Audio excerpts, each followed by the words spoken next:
Assalamualaikum, boys and girls. Okay, good morning. Actually, it's wonderful to see you today in this classroom again. So, by the way, how is your feeling today? All good? Ah, nice and happy? Okay. Thank you so much, everyone.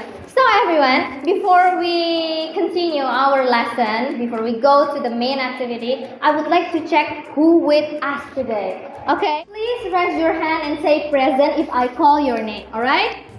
Sultan? Present. Yes, okay. Ayu? Natasha? Alright.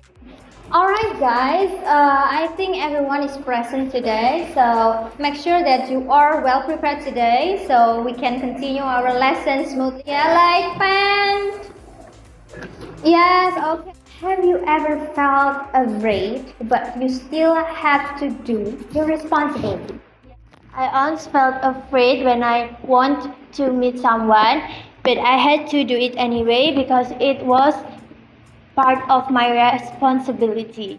Thank you. Good, Natasha. So, everyone, today we are going to learn about narrative text. Today we are going to learn further about narrative text. So, the narrative text that we are going to learn is not about legend or folklore or fairy tale, no. Today we are going to learn about a novel, but it's not the whole novel, it's a novel excerpt.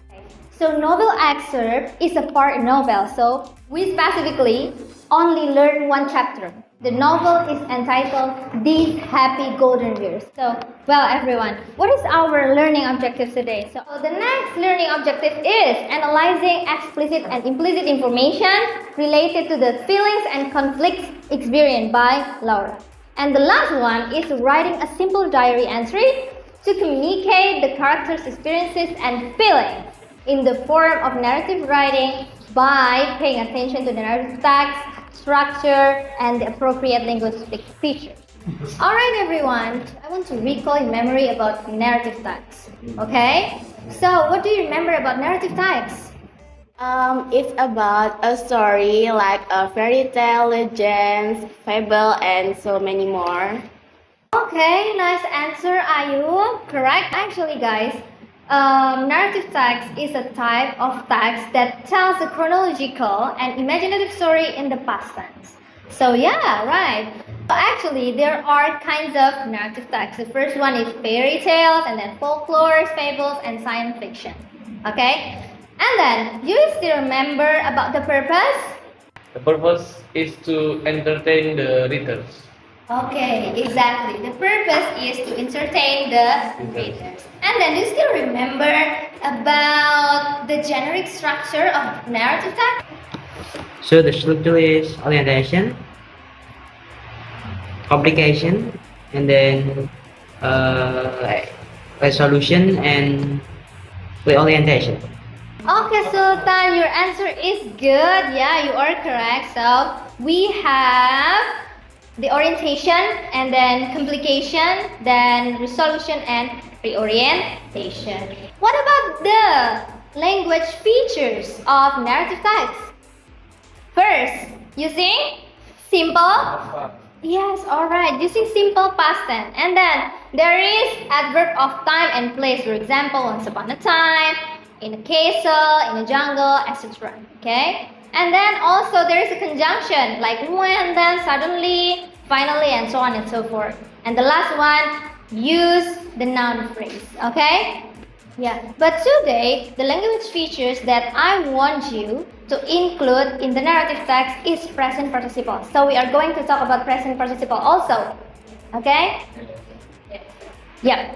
Well, everyone, I think you have recalled your memory about narrative text. Alright guys, so let's move to the next activity, which is vocabulary matching. So, now I want you to open your WhatsApp group.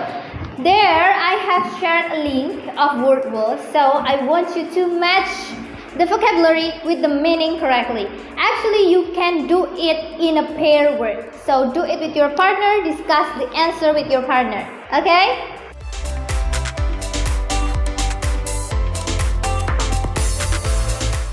Alright guys, are you finished with your word book? Alright. good. So, our next activity is reading the whole chapter of chapter 7. I have given you the full text, right? Yeah, now you can open it. Open the text I give you. Yeah. Alright. So, I want you to read the text carefully with your partner. But before reading the text carefully, I want you to do the scanning technique. Okay? So, read very quickly only for the unfamiliar vocabulary. Okay? Please underline. Okay? And then you have to write one sentence in the board, okay, containing the unfamiliar words. Guys, so here we've got 5 unfamiliar words. So let's guess the meaning from the context. Okay, number 1. Laura peeped through the crack between the curtains. And then the unfamiliar words here is peeped. What is that? Can I answer, Miss? Yes, of course, let's in. Peep, the meaning is peep is mengintip or Okay. look quickly. Oh, look quickly. Good Yeah. job. Yeah, guys. Okay. Number 2. It was a long red day. Mrs. Brewster sat huddled in a quilt close to the stove and sullenly brooding. And the unfamiliar underline here is red. Do you know what's the meaning of red? I know, Miss. Okay, what is that? Yeah, that. So words here means buruk, bad. Oh, it's like a bad day. Yeah, bad day. So, yeah, guys. So red is like a bad day because it's a bad day. Mrs. Brewster sat huddled in a quilt close to the stove and sullenly brooding. So we have got so many vocabulary by vocabulary matching and also guessing the meaning from the context. Now I want to teach you about present participle. Have you ever known about present participle? Yes? Okay. I want you to take a look. Laura saw Mrs. Brewster standing there. And then the last one. Suppose she woke to see Mrs. Brewster standing over her with that knife. Mrs. Brewster did not like her. Okay, from the first part, what do you notice in the sentence? Perhaps he was expecting her to go driving. So the second verb is using verb ing. Alright, you're done. Thank you. Your answer is correct. So how many verbs here in the first sentence? Where is the verb? Go. What about driving? It's also verb, right? And then there are 2 verbs, the first verb and the second verb. Again. Okay, this one. This one is the verb. And this one is also the verb. Okay, but we make the verb, the second verb, in ing format. This is the use of present participle. Actually, present participle is formed by adding ing to the base form of the verb. So, present participles are used in various ways. But in this occasion, we are going to focus on this one. Present participles after certain verbs. The first one, we are going to know deeper about present participles after verbs related to movement and position, and then after the verbs related to the senses, after the verbs span or ways, and there is also after the verbs catch and find, and present participle for 2 simultaneous actions or events. And don't forget, we also have present participles to explain reasons. Well, everyone, so we arrived at present participle for 2 simultaneous actions or events. So, if there are 2 actions happen simultaneously by the same person, the first action should be changed into present participle. So, the sentence becomes shorter. Understand? For example, he whistled to himself as he walked down the road. Okay? We can make it shorter by stating whistling to himself, he walked down the road. Okay? So, in the sentence, which one is the first action? whistle to himself or walk down the road?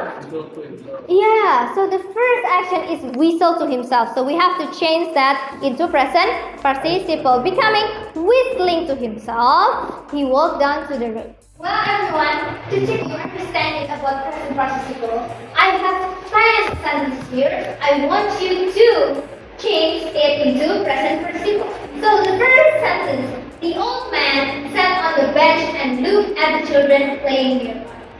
Okay, good. Diva? The old man sat on the bench and looking at the children playing nearly. Okay, guys, do you think that we still need an?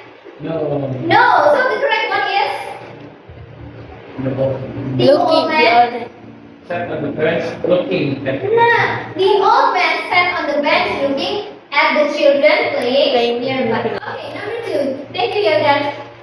Because she was very tired, I went straight to the bed after dinner. You can answer this one? Raise your hand, please. You go, because there's your name there. Very tired. I went straight to bed after dinner. Okay, where is the present participle you? I didn't find the present participle in your sentence. So, tired is kind of feeling, right? Yes. Okay, so it should be better if you say like this. Feeling very tired, Ayu went straight to the bed after Dinner. Okay, good.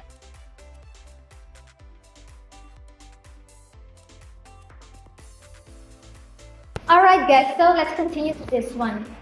I want you to take a look on some sentences here.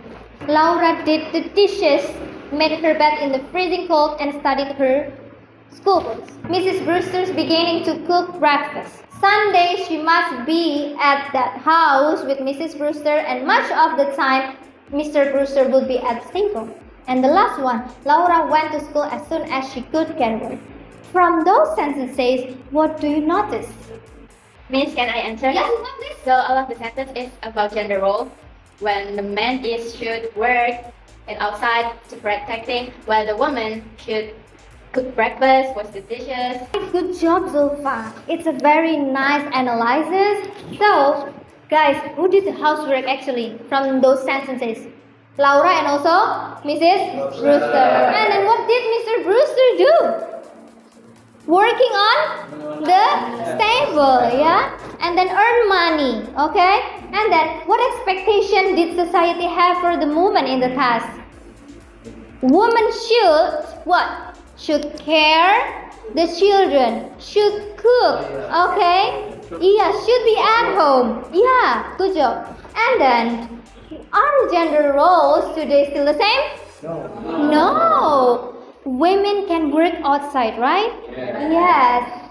Do you think that men and women right now can do the same jobs? Yes. Okay, as Zulfa told us that men hold the responsibility to earn money to protect the family. Yes, correct. For example, Almanzo, as a man, should protect and provide assistance for Laura, right? Alright, so I want to tell you deeper or further about traditional gender roles. So actually, traditional gender roles are ideas in society about what men should do and what women should do. Okay? So in the past, many societies believed that men and women had different responsibilities. From a knife in the dark, we can see that gender roles in America during 1880s were still quite traditional and similar to Indonesia, right? Especially during the era of Kartini. Yeah. However, there was an important difference between America and Indonesia at that time. What is the difference? Okay, so during the 1880s, in America, some women could already receive formal education. Meanwhile, in Indonesia, educational opportunities are still limited, only for small number of girls, especially from noble and elite families. Okay? Alright guys, so because we have read the whole story of chapter 7, now I want to check your understanding about structure of the story, the element of the story. Okay, please work in pair. I will give you worksheet here. Please complete it and discuss it with your partner, and then we will discuss the answer also. Okay?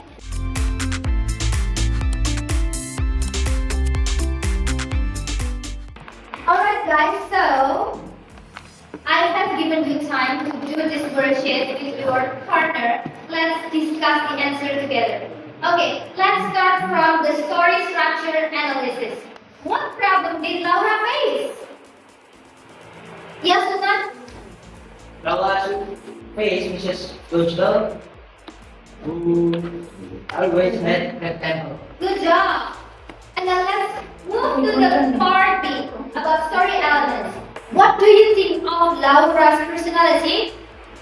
Responsible. Okay, she is Responsible. responsible. Right now, we move to the part C, which is about important information and analysis. So, my question is, why did Laura want to go home every Saturday?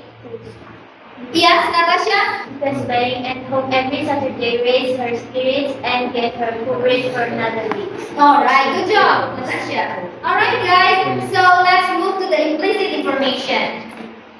What can we infer about life on the prairie from the weather conditions in the story? Okay, Ayu. Living in the prairie was so hard, especially in winter. We can ask for help because the nearest house was a mile away and we can be frozen on the way. Okay, good job, Ayu. Thank you so much for your answer. Alright, we finally come to the end of this worksheet, which is about moral value. Okay, what moral value can we learn from the story? Okay, Kevin. Pleasure, fear, tolerance, and belief to your body, destiny, and harmony. Good job. Okay, guys. To close our learning session today, I want you to make diary entries. So, imagine that you are Laura in story chapter 7, and then write a story diary entry about your experience, your feelings, and then your problem, and also the value that you got from Laura's story. Okay, so use simple past tense and at least one present participle, and then please present it in front of the class. Dear Tayeri, I saw Mrs. Brewster last night pointing a butcher knife to Mr. Brewster. I felt very worried about myself. I want to go out from this house, but my teaching terms still 3 weeks remaining. I can leave my student at school. I have to finish my duty no matter what happens. I don't want to disappoint Ma, and also Mary. Please be strong. Okay, give applause to your friends, everyone! Alright, thank you so much, Jordan, for presenting your diary entry draft. So, actually guys, that's the end of our learning session. But before we end the learning session, I want to listen to your opinion about Laura Gregory and also the moral value. So everyone got clearly understanding of what is the moral value in this text. Okay, I would like to choose Nashwa to state your opinion about Laura Gregory and also the moral value. I think Lara was too brave because she tried to keep calm and handle everything while although she was afraid and worried all the days living in Mr. Brewster's house. The moral value is face of fires, don't run, and do our duty patiently and calmly. Okay, good job, Nashwa. Thank you for your opinion. Alright, guys. So I think that's all for our learning session about narrative text, about novel excerpt, about Laura. So, by the way, what are you feeling after learning this novel? You'll become a writer. Okay, you want to become a writer? Yeah. Okay, so please be stronger facing your fears. Okay, everyone, thank you so much for your attention. I will see you next week. Wassalamualaikum warahmatullahi wabarakatuh. Bye.